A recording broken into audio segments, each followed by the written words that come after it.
കൊച്ചി തീരത്തിന് സമീപം അറബിക്കടലിൽ മുങ്ങിത്താണ് കപ്പലിൽ നിന്ന് കടലിൽ വീണ കൂടുതൽ കണ്ടെയ്നറുകൾ കേരള തീരത്തേക്ക് അടിയുന്നു. കൊല്ലത്തെയും ആലപ്പുഴയിലെയും തീരപ്രദേശത്താണ് കണ്ടെയ്നറുകൾ അടിഞ്ഞത്. കൊല്ലം തീരത്ത് മാത്രം ഇതുവരെ 23 കണ്ടെയ്നറുകളാണ് കരക്കടിഞ്ഞത്. കണ്ടെയ്നറുകളുടെ അടുത്തേക്ക് ആളുകൾ പോകരുതെന്നും തുടരുതെന്നും മുന്നറിയിപ്പ് നൽകി.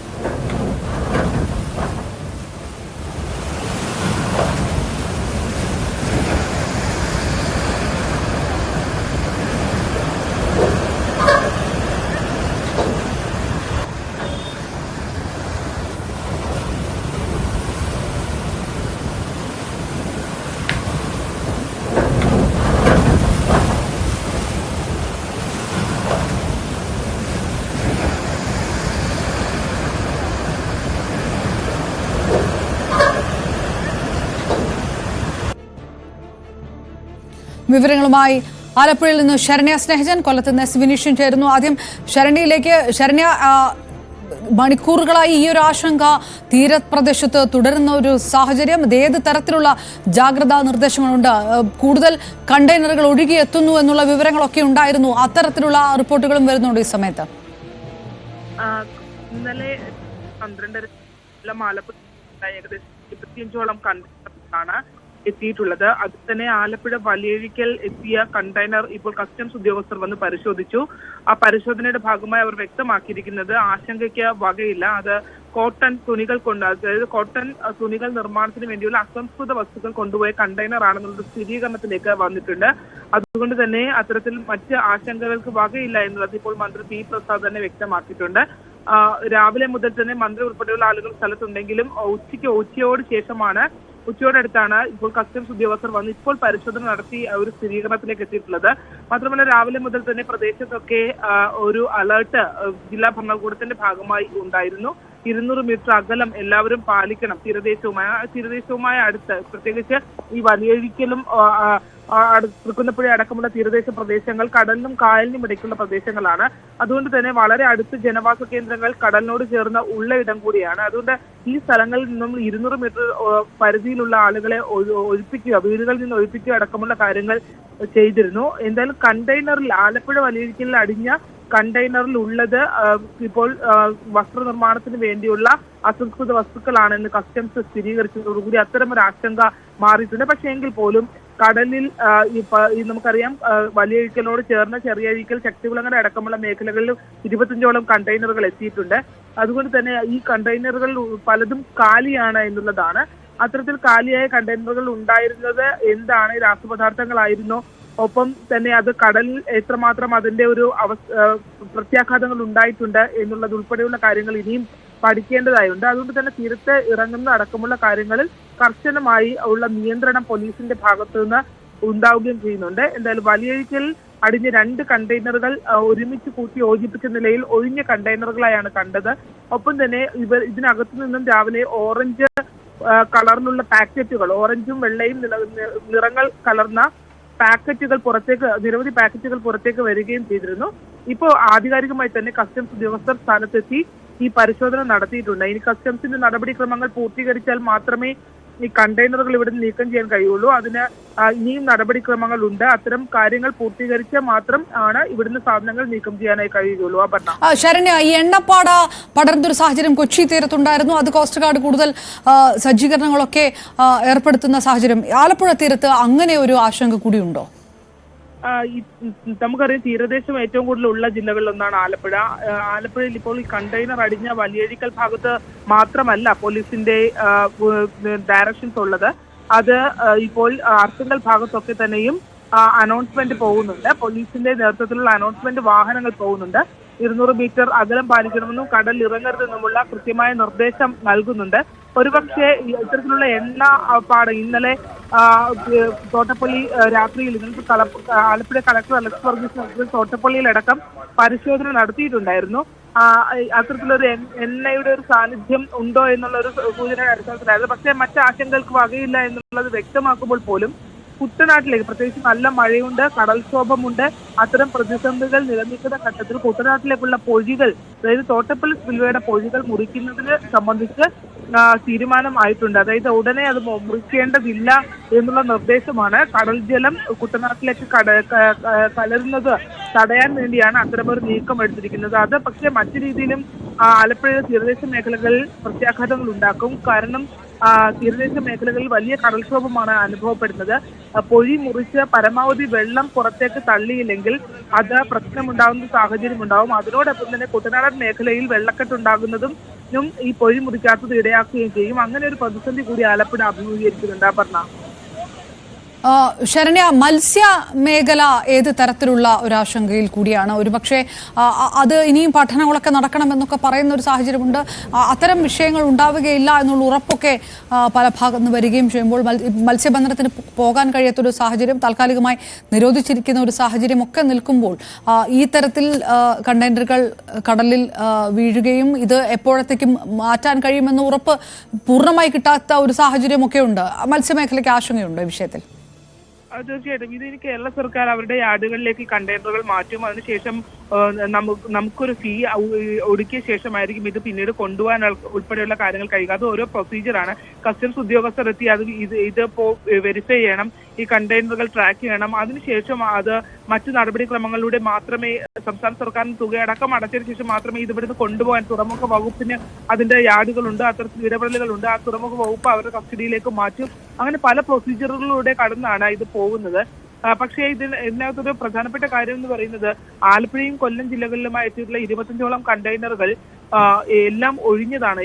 എനിക്ക് തോന്നുന്നു ഒരെണ്ണത്തിൽ മാത്രമാണ്, കൊല്ലത്തെത്തിയിട്ടുള്ള ഒരെണ്ണത്തിൽ മാത്രമാണ് സാധനങ്ങൾ ഉള്ളതായ ഒരു വിലയിരുത്തലുണ്ടായിട്ടില്ല. ഇവിടെ വലിയൊരിക്കൽ വന്ന കണ്ടെയ്നറുകൾ തകർന്ന് അതിനകത്തുനിന്ന് ഉണ്ടായിരുന്ന അവശേഷിക്കുന്ന കുറച്ച് ബണ്ടിലുകൾ പോലെയുള്ള അസംസ്കൃത വസ്തുക്കൾ, തുണിയുടെ അസംസ്കൃത വസ്തുക്കൾ ഉണ്ടായിരുന്ന ഓറഞ്ച് കളറിലെ പാക്കറ്റുകളാണ് പുറത്തേക്ക് വന്നുകൊണ്ടിരുന്നത്. പക്ഷേ അതിനോടൊപ്പം 2 കണ്ടെയ്നറുകളിൽ നിന്നും അത്രയും സാധനങ്ങൾ മാത്രമല്ല വരേണ്ടത്, അത് കൂടുതൽ ഉണ്ടാവണം. അപ്പൊ അങ്ങനെയാണെങ്കിൽ തീർച്ചയായും കെമിക്കൽ കണ്ടന്റുകൾ ഉൾപ്പെടെ ഈ ഒഴുകി പോയ മേഖലകളിലൊക്കെ അത് ഏത് രീതിയിലുള്ള പ്രത്യാഘാതം ഇനിയും ഉണ്ടാക്കുമെന്നുള്ള കാര്യം പറയാനാകില്ല. പ്രത്യേകിച്ച് ഇവിടെ തീരദേശ മേഖലകളിലെ കടൽക്ഷോഭം രൂക്ഷമാണ്, ശക്തമായ കാറ്റുണ്ട്. അതുകൊണ്ട് തന്നെ മത്സ്യത്തൊഴിലാളികൾക്ക് മഴയുടെ ശക്തി പ്രാപിച്ചതുകൊണ്ട് കടൽ പോകാൻ കഴിയാത്തൊരു സാഹചര്യം ഉണ്ടായിരുന്നു. അതിന് കൂടെയാണ് ഇതും കൂടി സംഭവിച്ചിരിക്കുന്നത്. എന്തായാലും നിലവിൽ ഈ കാലാവസ്ഥാ വ്യതിയാനങ്ങൾ കൊണ്ട് തന്നെ മത്സ്യത്തൊഴിലാളികൾ മത്സ്യബന്ധനത്തിന് പോകാത്തൊരു സാഹചര്യമാണുള്ളത്. അതിന്റെ കൂട്ടത്തിൽ ഇത് മത്സ്യസമ്പത്തിനെ അടക്കം ബാധിക്കുമോ? പ്രത്യേകിച്ച് ഒരു കെമിക്കൽ കണ്ടന്റ് ആണല്ലോ ഈ വെള്ളത്തിലേക്ക് വന്നിരിക്കുന്നത്.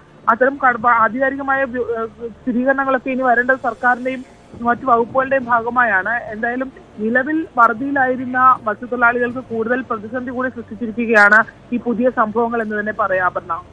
ശരണ്യ സ്നേഹജൻ ആലപ്പുഴയിൽ നിന്ന് പങ്കുവെക്കുന്നത്. അവിടെയുള്ള മത്സ്യമേഖലകളുടെ അടക്കം ആശങ്കകളാണ്. വിനീഷ് കൂടി നമുക്കൊപ്പം ചേരുന്നു കൊല്ലത്ത് നിന്ന്.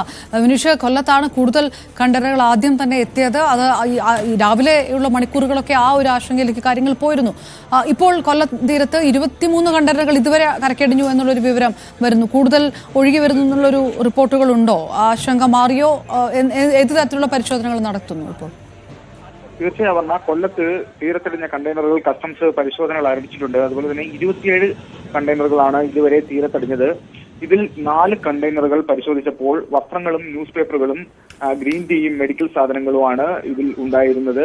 കണ്ടെയ്നറുകൾ നീക്കം ചെയ്യാൻ 7 റെസ്ക്യൂ ടീമുകൾ ഉടൻ എത്തുമെന്നാണ് നമുക്കറിയുന്നത്. ഇതിൽ 4 ടീമുകൾ തിരുവനന്തപുരത്ത് നിന്നും 3 ടീമുകൾ കൊച്ചിയിൽ നിന്നുമാകും എത്തുക. നിലവിൽ കണ്ടെയ്നറുകളെല്ലാം തന്നെ റോഡ് മാർഗം കൊല്ലം തുറമുഖത്ത് എത്തിക്കാനാണ് തീരുമാനിച്ചിരിക്കുന്നത്. ഇതിനായി എത്തുന്ന റെസ്ക്യൂ ടീമിന് ദുരന്ത നിവാരണ വിഭാഗം എല്ലാ സഹായങ്ങളും ഉറപ്പാക്കുമെന്നാണ് ജില്ലാ ഭരണകൂടം അറിയിച്ചിരിക്കുന്നത്. ചവറ, നീണ്ടകര തീരങ്ങളിലാണ് കണ്ടെയ്നറുകൾ അധികവും വന്ന് അടിഞ്ഞിരിക്കുന്നത്. കരുനാപ്പള്ളി, ചെറിയഴിക്കൽ തീരങ്ങളിൽ കണ്ടെയ്നറിൽ നിന്ന് വീണ ചാക്കുകെട്ടുകൾ അതായത് തീരപ്രദേശങ്ങളിൽ അടിഞ്ഞു കിടക്കുന്ന ഒരു സാഹചര്യമുണ്ട്. ചാക്കുകെട്ടുകളിൽ നിന്നും തന്നെ പൊതുജനങ്ങൾ ഈ ചാക്കുകെട്ടുകളിൽ നിന്നും തുടരുത് എന്നുള്ള ഒരു അറിയിപ്പും നൽകിയിട്ടുണ്ട്. കെമിക്കൽ സാന്നിധ്യം ഉണ്ടോ എന്നും കൃത്യമായി പരിശോധിക്കുന്നുണ്ട്. കൊല്ലം കരുനാഗപ്പള്ളി ചെറിയഴിക്കൽ തീരത്താണ് കണ്ടെയ്നർ രാത്രിയിൽ ആദ്യം അടിഞ്ഞത്. തുടർന്ന് ഇന്ന് പുലർച്ചെ ചവറ, ആൽത്തറമൂൾ ഭാഗത്തും നീണ്ടകരയിലും ശക്തികുളങ്ങരയിലും കണ്ടെയ്നറുകൾ അടിയുകയായിരുന്നു. തുറന്നിരുന്ന കണ്ടെയ്നറുകളിൽ നിന്നും രാസവസ്തുക്കൾ ചോർന്നിട്ടുണ്ടോ എന്നും കൃത്യമായി തന്നെ പരിശോധിക്കുന്നുണ്ട്. അകലം പാലിക്കണമെന്നുള്ള നിർദ്ദേശത്തെ തുടർന്ന് സമീപത്ത് താമസിച്ചിരുന്ന 10 കുടുംബങ്ങളെയും മാറ്റിപ്പാർപ്പിച്ചതായിട്ടൊരു വാർത്ത പുറത്തു വന്നിരുന്നു. ഡോക്ടർ SM റാഫിയുടെ നേതൃത്വത്തിൽ അക്വാട്ടിക് ബയോളജി ആൻഡ് ഫിഷറീസ് വകുപ്പ് വാട്ടർ സാമ്പിളുകൾ ശേഖരിക്കുകയും ചെയ്തിട്ടുണ്ട്. ഇതിന്റെ റിസൾട്ട് അടുത്ത ദിവസം തന്നെ വരും. വലിയ രീതിയിൽ ആശങ്കപ്പെടേണ്ട സാഹചര്യമില്ല എന്ന് തന്നെയാണ് പറയുന്നത്. എങ്കിലും ജാഗ്രത പാലിക്കണം എന്ന് ഒരു അറിയിപ്പും ജില്ലാ ഭരണകൂടം മുന്നോട്ട് വയ്ക്കുന്നുണ്ട്. എന്തായാലും കണ്ടെയ്നറുകൾ ഉൾപ്പെടെ നീക്കം ചെയ്യുന്നതിനായുള്ള നടപടികൾ ആരംഭിച്ചിട്ടുണ്ട് എന്നാണ് നമുക്ക് അറിയാൻ കഴിയുന്നത്. NDRF സംഘം ഉൾപ്പെടെ സ്ഥലത്തേക്ക് എത്തും എന്ന് നമുക്ക് അറിയുന്നു. ഞാൻ തിരികെ എത്താം. വിനീഷ് തുടരുക. കണ്ടെയ്നറുകൾ തീരത്ത് അടിഞ്ഞതോടെ മത്സ്യത്തൊഴിലാളികൾ ആശങ്കയിലെ അവരുടെ പ്രതികരണങ്ങളിൽ കൂടെ കേൾക്കാം. ഈ പറഞ്ഞ പോലെ തന്നെ പ്രദേശവാസികൾക്കെല്ലാം ഇത് എപ്പോൾ പരിഹരിക്കുമെന്നുള്ള ഒരു ചോദ്യം കൂടിയാണ് ഉള്ളത്. ഇത് നമ്മളൊരു 5:30 മണിയായപ്പോൾ സൗണ്ട് കേട്ടാ ചെല്ലുന്നത്. അത് കഴിഞ്ഞതിന് ശേഷം നമുക്കിപ്പോൾ അതൊന്നും ആളെല്ലാം നേരത്തെ കൂടി തന്നെയാണ്. പിന്നെ ജില്ലാ കളക്ടറൊക്കെ വന്നിട്ട് ആരെയും അടുപ്പിക്കാൻ പാടില്ല, അതിനകത്ത് കെമിക്കൽ എന്തെങ്കിലും ഉണ്ടെന്നുണ്ടെങ്കിൽ ജനങ്ങൾക്ക് ബുദ്ധിമുട്ടാണ് എന്നുള്ള കാര്യം പറഞ്ഞിട്ട് പോലീസുകാർ വന്ന് ബാക്കിയുള്ളവരെല്ലാം ഒഴിപ്പിച്ചു. ഇപ്പോൾ ആൾക്കാരെ ആരെയും അങ്ങോട്ട് വിടുന്നില്ല. അത് പിന്നെ നേവിക്കാരോ ഒക്കെ വന്നതിന് ശേഷം അത് ആർക്കെങ്കിലും എന്തെങ്കിലും ചെയ്യാൻ പറ്റത്തുള്ളൂ എന്നാണ് പറഞ്ഞേക്കുന്നത്. കാരണം ഞങ്ങളെല്ലാം അവിടെ നിന്നാൽ ഞങ്ങൾക്ക് ഇങ്ങോട്ട് മാറ്റി. മത്സ്യബന്ധനത്തിന് പോകുന്നതിന് ഇനി ബുദ്ധിമുട്ടാണ്. കെമിക്കൽ എന്തെങ്കിലും കടലിൽ കലർന്നിട്ടുണ്ട് അതറിയാൻ പറ്റത്തില്ല. ഇവിടുത്തെ അവസ്ഥ എന്ന് പറഞ്ഞു കഴിഞ്ഞാൽ ഇത് ഒരു ദുരൂഹതയാണ് ഇപ്പം നിലവിൽ. അതായത് ഈ ഷിപ്പ് ഇവിടുന്ന് നമ്മുടെ ഗവൺമെൻറ് പറഞ്ഞിരിക്കുന്നത് ഇതിനകത്ത് എന്തെല്ലാം സാധനം ഉണ്ടായിരുന്നു വഴി അവർക്ക് പോലും അറിഞ്ഞുകൂടാന്നാണ് പറയുന്നത്. അങ്ങനെ ഒരു സാധനം ഇത് സംഭവിക്കാൻ ചാൻസ് ഇല്ല. അപ്പോൾ ഈ സാധനം എവിടുന്ന് കയറ്റിക്കൊണ്ട് പോകുമ്പോൾ ഞങ്ങളൊക്കെ ഈ ഷിപ്പിങ്ങിലൊക്കെ തൊഴിലെടുത്തിട്ടുള്ള കൂട്ടത്തിലാണ്. അപ്പോൾ അതുകൊണ്ട് ഇവർ അറിഞ്ഞുകൂടാന്നൊക്കെ പറയുന്നതൊക്കെ വെറുതെയാണ്. അപ്പോൾ ഇതിന് മറ്റെന്തെങ്കിലും കാര്യങ്ങളാണോ വേറെ അതിൻ്റെ ആരെങ്കിലും മനഃപൂർവ്വം ഇത് ഇവിടെ ഇത് ചെയ്യാൻ വേണ്ടി വന്ന വല്ല സ്ഫോട വസ്തുക്കൾ വല്ലതും വന്ന് കൂട്ടത്തിൽ സംഭവിച്ചാണോ ഇല്ലയോ ഒക്കെ ദുരൂഹത ഉണ്ട് ഇതിൽ. കണ്ടെയ്നർ ഒരു രാവിലെ 7 മണിയോടെ ആയപ്പോൾ തന്നെ ഇവിടെ പോലീസ് വരുന്നുണ്ടായിരുന്നു. അപ്പം ഒരു 7 മണിയോട് തന്നെ ഇത് പടിഞ്ഞാറ് കാണാനുണ്ടായിരുന്നു. പടിഞ്ഞാറ് അപ്പം നേരത്തെ തന്നെ നമുക്കൊരു നിർദ്ദേശമുണ്ട്, ഇതിങ്ങനെ വരികയാണെങ്കിൽ ആരും തുടരുത് പിടിക്കരുത് എന്നുള്ളൊരു നിർദ്ദേശം നമുക്ക് നേരത്തെ കിട്ടിയതിൻ്റെ പുറത്ത് നമ്മളതിൽ തൊടാനൊന്നും ആരും ശ്രമിച്ചിട്ടില്ല. പിന്നെ ഇപ്പോൾ ഇത് വന്നുകൊണ്ടിരിക്കുന്നു. മേ ബി ഇനി അടുത്ത് നെക്സ്റ്റ് വന്നുകൊണ്ടിരിക്കത്തേ ഉള്ളൂ. കാരണം ഇത് ഇവിടുത്തെ വെള്ളം ഒഴുക്കെന്ന് പറയുന്നത് തെക്ക് പടിഞ്ഞാറോട്ടാണ്. തെക്ക് അവിടുന്ന് വടക്കുന്നുള്ള കാറ്റും കൂടിയാണ്. അപ്പോൾ ഈ സംഭവം കൊച്ചി നടന്നിട്ടുണ്ടെങ്കിൽ തന്നെ ഈ സാധനം നമുക്ക് കൊല്ലം കഴിഞ്ഞ് അങ്ങോട്ടുള്ള സ്ഥലങ്ങളിൽ ഇത് തോനെ കയറാൻ സാധ്യതയുള്ളൂ. കണ്ടെയ്നറുകൾ കയറാൻ സാധ്യതയുള്ളൂ. വിനീഷിലേക്ക് ഉണ്ട്. വിനീഷ്, ഈ തരത്തിലുള്ള പ്രതികരണങ്ങൾ മത്സ്യ മേഖലയിൽ നിന്ന് വരുന്ന ഒരു സാഹചര്യമുണ്ട്. ഇത് പേടിക്കേണ്ട കാര്യമില്ല എന്ന് സർക്കാരും മന്ത്രിയും ഒക്കെ പറയുമ്പോഴും ഈ മത്സ്യബന്ധനം തൽക്കാലത്തേക്ക് നിരോധിച്ചിരിക്കുന്ന ഒരു സാഹചര്യം. ഇപ്പോൾ വേനൽ മഴ ഉണ്ടായി, നല്ലവണ്ണം കിട്ടി, കാലവർഷം നേരത്തെ വന്നു, സ്വാഭാവികമായിട്ട് കൂടുതൽ മത്സ്യ ഉൽപാദനമൊക്കെ നടക്കുന്ന ഒരു സമയമാണ്. ആ ഒരു വളരെ ഉപകാരപ്രദമാകുന്ന അല്ലെങ്കിൽ ഉപജീവനത്തിന് ഏറെ സഹായമാകുന്ന ആ ഒരു സമയം തന്നെ നഷ്ടപ്പെടുന്നവരുള്ള നിരാശയൊക്കെ ഇല്ലേ മത്സ്യമേഖലയ്ക്ക്? തീർച്ചയായും മത്സ്യബന്ധനം ഉപജീവനമാക്കി സാധാരണക്കാരാണ് ഏറ്റവും കൂടുതൽ ഇവിടെ താമസിക്കുന്നത്. ശരിക്കും അവരുടെ ജോലിക്ക് തന്നെ ഒരു ഭീഷണിയെ മാറിയിരിക്കുകയാണ്. കാരണം നമുക്കറിയാം ഇപ്പോൾ കാലവർഷക്കെടുതി രൂക്ഷമായ സാഹചര്യമുണ്ട്, അതുപോലെ തന്നെ കടലാക്രമണ ഭീഷണി നിലനിൽക്കുന്നുണ്ട്. ഇതൊക്കെ നിലനിൽക്കുന്ന സാഹചര്യത്തിലാണ് ഇങ്ങനെയും കൂടി വന്നിരിക്കുന്നത്. നേരത്തെ ശരണ്യ സൂചിപ്പിച്ചതുപോലെ തന്നെ വലിയ രീതിയിലുള്ള ആശങ്കകളാണ് പ്രദേശവാസികൾ പങ്കുവയ്ക്കുന്നത്. കഴിഞ്ഞ ദിവസം ഞാൻ നേരത്തെ പറഞ്ഞതുപോലെ തന്നെ 5 കുടുംബങ്ങളെ ഈ സംഭവവുമായി ബന്ധപ്പെട്ട് തന്നെ ഇവിടെ നിന്ന് മാറ്റിപ്പാർപ്പിച്ച സാഹചര്യമുണ്ട്. ഇനി സ്ഥിതി ഗുരുതരമായി തുടരുകയാണെങ്കിൽ വീണ്ടും ആൾക്കാരെ മാറ്റിപ്പാർപ്പിക്കേണ്ട സാഹചര്യത്തിലേക്ക് എത്തുന്നു. കൂടുതലും ആൾക്കാർ സ്വയം തന്നെ മാറി താമസിക്കുന്ന ഒരു സാഹചര്യത്തിലേക്ക് എത്തി, ബന്ധുവീടുകളിലേക്കെല്ലാം അഭയം പ്രാപിച്ച ഒരു സാഹചര്യമുണ്ട്. എന്തായാലും വലിയൊരു ആശങ്ക തന്നെയാണ് ഈ തീരമേഖലയിൽ ഇപ്പോൾ നിലനിൽക്കുന്നത്. അപർണ.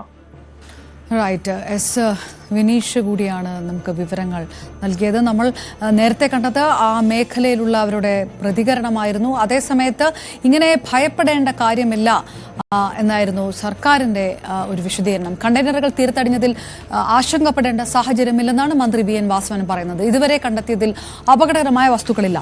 യുദ്ധകാലാടിസ്ഥാനത്തിൽ സർക്കാർ നടപടികൾ സ്വീകരിക്കും. കപ്പലും കണ്ടെയ്നറുകളും നീക്കേണ്ടത് കമ്പനിയുടെ ഉത്തരവാദിത്തമാണെന്നും മന്ത്രി പറഞ്ഞു. പൊതുവിൽ നമ്മുടെ സംസ്ഥാനത്ത് ഗവൺമെന്റ് ശ്രദ്ധിച്ചുകൊണ്ടിരിക്കുന്നത് പാരിസ്ഥിതിക ആഘാതം ഏതെങ്കിലും തരത്തിൽ നമുക്കുണ്ടാവാതിരിക്കാനുള്ള ശ്രമകരമായ നീക്കങ്ങൾ. അതോടൊപ്പം തന്നെ ഇപ്പോൾ കടലിലേക്ക് പോയിട്ടുള്ള കണ്ടെയ്നറുകളിൽ നിന്ന് ഏതെങ്കിലും ഇന്ധനങ്ങൾ വെളിയിലേക്ക് പൊട്ടി ഒലിച്ചു വന്നാൽ അതുണ്ടാക്കാവുന്ന ഏതെങ്കിലും തരത്തിലുള്ള ബുദ്ധിമുട്ടുകൾ, ഇത്തരം കാര്യങ്ങളൊക്കെ ഉണ്ടാകാതിരിക്കാൻ സഹായിക്കുന്ന ജാഗ്രതയാണ് ഇപ്പോൾ സംസ്ഥാന ഗവൺമെന്റിന്റെ ഭാഗത്തുനിന്ന് ചീഫ് സെക്രട്ടറിയുടെ സാന്നിധ്യത്തിൽ തന്നെ യോഗം ചേർന്ന് ശക്തമായ നടപടികളുമായി ജാഗ്രതയോടുകൂടി നിൽക്കുന്നു. വിനീഷിലേക്കുണ്ട്. വിനീഷ്, കാൽസ്യം കാർബൈഡ് അടക്കമുള്ള പദാർത്ഥങ്ങൾ അതിനകത്തുണ്ട് എന്നുള്ളൊരു സ്ഥിരീകരണം വന്നിട്ടുണ്ട്. അപ്പോഴും അപകടകരമായിട്ടുള്ള പദാർത്ഥങ്ങളില്ല എന്ന് മന്ത്രി അടക്കം പറയുകയും ചെയ്യുന്നു. സ്വാഭാവികമായിട്ട് ഇതിൽ കൂടുതൽ പഠനം നടത്തേണ്ട ആവശ്യമുണ്ട് എന്ന തരത്തിലുള്ള ലേഖനങ്ങളും വിലയിരുത്തലുകളും ഒക്കെ വരുന്ന സാഹചര്യം കൂടിയാണ്. അങ്ങനെ ഏതെല്ലാം പരിശോധനകൾ? റൈറ്റ്, എസ് വിനീഷ് ആയിരുന്നു വിവരങ്ങൾ നൽകിയത്. ഏതായാലും ഈ ആശങ്ക ഒരു ചോദ്യചിഹ്നമായി നിൽക്കുകയാണ്. എത്ര ദിവസം കൊണ്ടാണ് കണ്ടെയ്നറുകൾ നീക്കാൻ കഴിയുക? ആ നേരം കൊണ്ട് എണ്ണ ചോർച്ച ഉണ്ടാകുകയും ഈ എണ്ണപ്പാട കലരുകയും ചെയ്താൽ പല ജീവജാലങ്ങളുടെയും വലിയ നാശത്തിന് തന്നെ അതിടയാക്കും. അങ്ങനെ മത്സ്യസമ്പത്തിനെ ദോഷകരമായി ബാധിക്കുന്ന തരത്തിലേക്ക് അത് വടക്കൻ കേരളത്തിൽ മാത്രമാണ് തൽക്കാലം രക്ഷപ്പെട്ട് നിൽക്കുന്നത്. ഇങ്ങോട്ട് കൊച്ചി അടക്കം ഇങ്ങോട്ട് ഈ ആശങ്ക ബാക്കി ആണ് താനും.